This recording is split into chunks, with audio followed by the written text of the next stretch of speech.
ক্ষুদ্র অপরাধ মহা মহা ভজন হইতে পড়ে যায়। বা হাজার হাজার ভজন করে যাও। কেন বললাম এই কথাটা? এই যে হরিবাসনে বসে আমার অনেক মায়েরা, অপরাধ নেবেন না, অনেক মায়েরা বাবারা কথা বলছেন, আনমনা করছেন।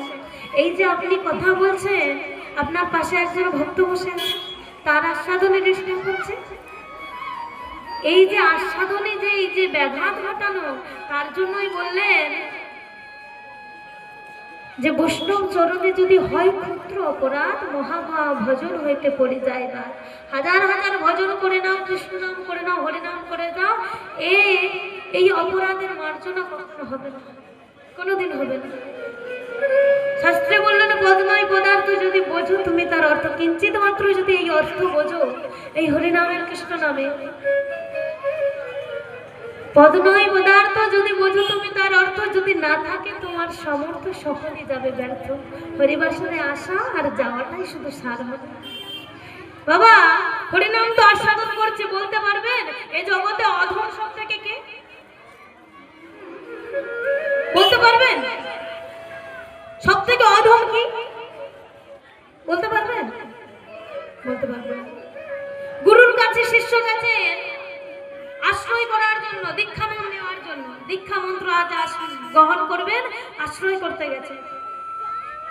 আশ্রয় যখন করতে গেছেন গুরুদেব বললেন তোকে তো দীক্ষা দেবো, আগে আমার ভক্ত ঠিক না ভুল সেটা আমাকে পরীক্ষা করে নিতে হবে না? পরীক্ষাটা আগে করে নিই, তারপরে তোকে দীক্ষা দেবো।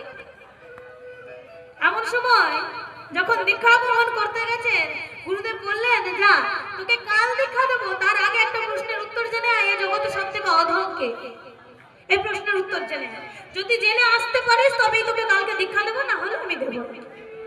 তো এই জগতে তো একটা নিয়ম আছে, কিছু পেতে হলে কিছু দিতে হয়। তো গুরুদেবের কাছে দীক্ষা নেবো, কি গুরুদেব আজ একটা প্রশ্নের উত্তর চেয়েছে, আমি দিতে পারবো না? গুরুদেব এই জগতে সব থেকে উত্তম আমি, কিন্তু অধমকে আমি জানি।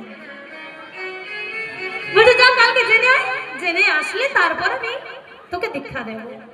ঠিক আছে গুরুদেব। চলে গেলেন। রাস্তায় হাঁটতে হাঁটতে দেখা হয়েছে বৃক্ষর সঙ্গে। বৃক্ষকে বললেন বৃক্ষ তুই তাহলে এই জগতে সব থেকে অধম, কারণ তুই এক জায়গায় দাঁড়িয়ে থাকিস, আমার মতো খেতে পারিস না, আমার মতন পড়তে পারিস না, তুই সব থেকে অধম। তখন বৃক্ষ বলছে আমি কেমন করে অধম হলাম? আমার কাষ্ট বিনা গোবিন্দের যোগ্য নাই হয়, তো আমি কেমন করে অধম হলাম? আমার তুলসী বিনা গোবিন্দের ভোগ না লাগে মন্দিরে, তো আমি কেমন করে অধম হলাম? তো বুঝতে